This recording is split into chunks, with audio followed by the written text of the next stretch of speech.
Alright, ladies and gentlemen, today we're going to be going over should you summon for the new Japanese Parasol banner that is going to be dropping on the 31st, about 2 AM CST my time, so I will be going live, hopefully, if I don't have work, you know, you never know, but if you guys enjoy, hit that like button, subscribe, and let me know if you guys are going to be summoning, or if you're going to just be summoning for the individuals, which I will be going over. But first, let's go over the banner, the format, and then we'll go over some of the units in it. Quickly brief over the units. We're not going to go in depth or anything, and then we will go in depth ish on these characters. So yeah, if you enjoy, subscribe. So as you can see, it's a Parasol limited banner, so they're not in the premium tickets. I saw some confusion, and they are not. And the banner is going to last, okay, it doesn't actually say up here, but I believe it lasts about 2 weeks. Scroll over to the top, because it doesn't say, the 12th. It will be here from the 31st to the 12th. Very cool. But yeah, it has Yumachika, Sun, Christmas Holly Bell, the really good Okiora, Cacao Society Okiora, and the Cacao Society Grimmjow, along with Lunar Rukia, which, honestly, all of them have a good use. I think, unironically, the worst one is Yumachika and Grimmjow, but they also have a use, especially if you don't have any of them, for that certain inheritance trial or just farming potions in general. They add some value to your account if you pull them. It's not like some really old 2015 unit. They've all released within the past year, except maybe Lunar Rukia. I think she was like 2 years ago. Same thing with Cacao Society Okiora, but they're still really good. And then also for the formats, we have the pity format, so you know, every 1, 6, 11, 16, and 21 is 150 orbs, and then 2, 7, 12, 17, and 22 is step 200, or is 200 orbs, and then every 5 steps is 500, or is a guaranteed 5-star. I'm really butchering this. And then at step 25, you get a guaranteed new character, because you get the ticket and you can choose out of one of the new 3 characters, so that's pretty good. Now obviously this is should you summon, and I honestly feel as though you can definitely skip this banner. You can definitely skip it. I think any year is going to have more value overall, if I had to imagine. But this is still a really good banner. I just want to put that out right now. It's still a really good banner. But I just think that end of year is going to have a bigger shebang, if you know what I mean. Like October, I don't think is a very hype month. Every game that I've seen usually drops their big eggs in November and December. I don't know if BBS really does that. I mean, last year for November was the Renew Okiora banner, and that was a way better banner than what we got in October last year, which was the Mayuri, Akon, and I cannot remember the third character, but you know, a pretty easy skippable banner, realistically. So, realistically, I think if you want to summon, go for Rukia on the individual, which should be dropping like after this banner leaves, I believe. The individual is probably going to be way better. We can go over that. But let's just quickly go over the characters in the banner, so that way you have an idea on if you should summon on the main banner, because I think all of them have value. Gin is a pretty good speed unit. Probably like, I don't say top 5, but I think he's definitely top 10, somewhere in there. Rukia is probably number 1 to 2. Probably. And then Ikaku is probably going to be the best mind farmer. So that's really good. So we have the Yumachika here. He's a potion character. He farms super technique and technique droplet, or technique potions plus droplets. The only thing about him is his skill set just feels really weak. He has Pierce Iron Skin, but he doesn't have the plus 100% damage to enemies not afflicted by a status element, I believe. So that is why his damage just feels really bad, because you're going into IT and you're not getting that extra, like basically you're not doubling your damage, which is really unfortunate. If he had better range and better strong attacks, and then probably the thing that the 1000 Blood Road Concord Ichigo has, and Tenses Against You, and Rangiku, which is plus 100% damage against an enemy without status element, I think that he would have actually been really, really good, and probably would have been near Tensa's level, if I had to guess. But unfortunately, they just kind of shafted him, unfortunately. But yeah, I kind of wish they would just never bring the speed attribute thing back again. This thing is useless. I don't understand the point of it. Like, what's the point of clearing faster if you have less damage, you know? Just my thing. But let's go over Sun. Basically, she is a Link. She is 100% a Link. You can use her, I guess, if you want to.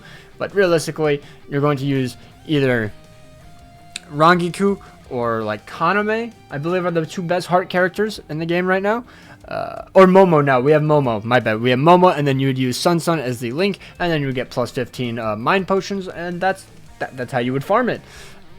But yeah, nothing ain't crazy about her kit or anything. Not going to go too far into it. She's basically just a Link, and a very good Link, but a character, she's okay. We have Hollybell. She's a good farmer. That's realistically about it. She doesn't have super potions or anything, which is very unfortunate. She has coin drop as well. I don't believe she has droplets in her soul tree or anything. She does not. So she's a decent farmer. She has a really cool design. I won't lie. Really like her design, but that's realistically about it. Only mind potions, a bit outdated to me. So if you pull her, it's not bad, but it's definitely not ideal. And then we have Ulquiorra, a Guild Quest character. He's easily one of the best characters for the ranged Espada week. It's either him or the renewed Ulquiorra, whichever's better, doesn't matter. Either way, he's still number 1 or number 2 in that certain week. So if you do pull him, he's exceptional. If you get him 2 out of 5, you can easily clear the very hard Guild Quest because of his insane attack status ailment chance boost. Or his status ailment attack boost. And then he also has that more killer effect and more range damage. And that's really all he needs. That attack boost is absolutely insane. And then he has damage to drain enemies plus 30%. And he has weakening resistance minus 100%. So very, very good.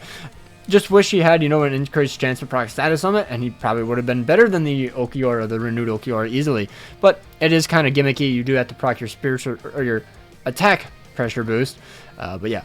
Moving on to the Grimmjow, the IKKAKU Society Grimmjow. I like him. A lot of people don't like him, but I honestly like him. He's pretty fun. He has Frenzy plus 2. He has Devastation plus 40%. No Berserker, though. He has Bruiser. I don't understand why they give them Bruiser. I have never understood it, to be honest. He has damage to weaken enemies plus 20%, but I don't believe he has an increased stat. Oh, he does. Let's roll wrong cards. Technique attribute wrong card damage. Oh, never mind. It's not an increased chance. It's this. So it's not as good. I would have preferred a increased chance instead of whatever this is. This is okay, but maybe they could have taken out the Bruiser. Yeah, probably the Bruiser, because that's just more normal attack damage, if I'm not mistaken, unless I'm just completely wrong. But I'm pretty sure it's the Berserker that you want. I always get those two mixed up. They both start with B's. So, or maybe even just Sprinter 1. Like, do you need it? I don't know. Either way, could have definitely gotten some better skills, but he's not bad. He's not bad. And then we have Lunar Rukia, a really good Guild Quest character, or just a good mind character in general. You can definitely auto point event and whatnot with her. She does a lot of damage, and she is also just like one of the best boosters of the entire game because she has the booster skill. And then and she does have Enhancer. Yep, okay. 30% boost. She has a Berserker plus 40%, plus 50%. So I don't know. Either way, she's really, really good for a Guild Quest. She's going to be very good for this upcoming Guild Quest as well. And she has freeze duration minus 100%. The only downside is that now they put fire on the ground for ranged around cards, so it's probably to power creep these characters. So that way they're not going to be as good as future characters with like the exact same kit. That's what I imagine. And now let's quickly go over the new characters on the banner. So we have this. So we have the Rukia. She has the wrong card killer, and she's going to have the soul trait minus 12%. Also, she's a power character with soul reaper affiliation. She has Sprinter plus 1. She has medic. She has freeze duration minus 100%. She has havoc plus 20%. Frenzy plus 2, damage to frozen enemies plus 40%. She has Sharpshooter. She has Status Ailment, Spiritual Pressure Boost plus 80%, and she has Rampage plus 2. So every single time you kill an enemy, you get an extra 2% damage, going all the way up to 100%. She has the Debilitator plus 5 seconds. She has Healer. She has Damage Inflicted at full stamina plus 20%. Increased Status Ailment chance against Technique attribute enemies, which is perfect. I love it. Frenzy plus 2 and an increased chance. Boom. Love that. I don't like Frenzy 1 characters. I hate Yamamoto for that because he just feels awful to use when he doesn't proc his Spiritual Pressure Boost. And now you can't see the very bottom of this, but it says Team Party Power Attribute Strong Attack Recharge minus 20%. So every single time you go into a next room, you get your Strong Attacks 20% faster, which is an exceptional skill. She's basically kind of like a mix of Quilgi and... No, Quilgi, yeah, because he has this exact same skill. He has it for heart characters, if I'm not mistaken. So yeah, she's literally just like a Quilgi. But now you do have to remember her SA2 is going to do 1 damage, which I don't understand why they do this. But they gave her a heal SA2 boost. Not a boost, just a heal. Which, in Guild Quest, it only does 1 damage on her SA2. Don't know why they would do this. I think it's incredibly dumb, but they did it. Maybe they should change it. I think they should change it. Just get rid of the heal mechanic. You don't need it. Give her a Vortex, or just give her a really good lunge like Uryu, the 7th anniversary 7th anniversary Uryu, something like that. And I think she's fine. But yeah, so do keep that in mind. She does only do 1 damage on her SA2, and the ranged Gyo Quest. It is counted as a melee attack, which I don't know why, but they do. But overall, she's going to be one of the best power characters in the entire game, and if you want to go for her, she is definitely worth it. Which, let me just double check the exact date of when the rerun or the individual is. The individual is on the 12th, and this is the banner. This is the one I think that you should probably summon the most, because I think Rukia is absolutely insane. I don't think Gein's is worth it unless you're a huge Gein fan. And then Ikaku, I think, is a really good banner, to be honest, as the Momo Link, which is really good. Shuhei's an exceptional Gyo Quest character, and the Aizen, which got changed from the Baragon to Aizen, is really good. He's pretty good. Nothing like absolutely insane, but he's also a very niche killer, and he's going to be very good in the very hard Gyo Quest if you can get a few dupes into him. So that's an overall W. But let's just go to these Ikaku. So Ikaku is a Soul Reaper Mind character. He is Human Killer. He's basically going to be replacing Baogo. Soul trait, damage to enemies not affected by an ailment, plus 30%. Innate skills, a Sprinter, plus 1. He has Long Stride, and then he also has Dodge, Human Damage, plus 50%. He has Attainable Skills, Havoc, plus 20%, Berserker, plus 60%, Frenzy, plus 2, Devastation, plus 60%, Guard Break, Hit Hidden Enemies, plus Pierce Iron Skin. So almost on the same terms as like Tensa, because he has, you know, the damage to enemies not affected by an ailment plus 30, but it's not 100, which is very unfortunate. Don't know why they did that. They should have definitely made it 100, but not give it as a link. Give us the recharge as the link, but okay, whatever. Yep, Guard Break, we have the Strong Attack Recharge minus 12%, and then he has Heart Droplets plus 30%, and Heart Link Slot Potions, and Super Heart Link Slot Potions plus 5. So he's going to be one of the best farmers in the entire game, and I'm all here for it. Not nearly as good as Tensa, because, you know, he doesn't have the extra 70% more damage not afflicted by status ailments, but he's still going to be an exceptional character, especially in IT, where Iron Skin is everywhere. But moving on to the final character, the Gein. He is a speed character with Soul Reaper affiliation, so he's going to be competing against Unohana and Tensa, which is unfortunate, but he's still good. He's still really good. Like, he's not bottom of the barrel scum. He's not like the Noitora end of month banner was a few months back. He's still really good. It's just that he's going to get outshined by, you know, the better characters, the 1000-year Blood War characters, and then a premium character for some reason. But it's fine. If you're a Gein fan, he's still really good. So he has a soul trait of Strong Attack Recharge minus 12%. He has a Sprinter plus 2. He has Read All Affiliation Dodges. And then at full stamina only, he reduces his Strong Attack cooldown by 6%. He also has Havoc, Debilitator plus 5 seconds, Sharpshooter, Multi-Barrier plus 2, Damage Inflicted at full stamina plus 20%. Full stamina only, increase strong attack damage plus 40%, frenzy plus 2, damage to weakened enemies plus 40%, hit hidden enemy chance plus 100%, and then complete status immunity, which is exceptional, and then increase status ailment chance against power attribute enemies. Now, if only he had the SP boost instead of the multi-barrier. I don't understand the point of him having a multi-barrier, to be honest. Genuinely no idea why he has that. Just give him the SP boost, and he probably would have been right up there next to probably top 5 units in the entire game for speed, but probably not it without the SP boost, realistically, which is unfortunate, but it is what it is. He's still going to be a very good unit, very good auto order, because he has read all affiliation dodges. He can see all hidden enemies. I don't remember what were his damage weakening.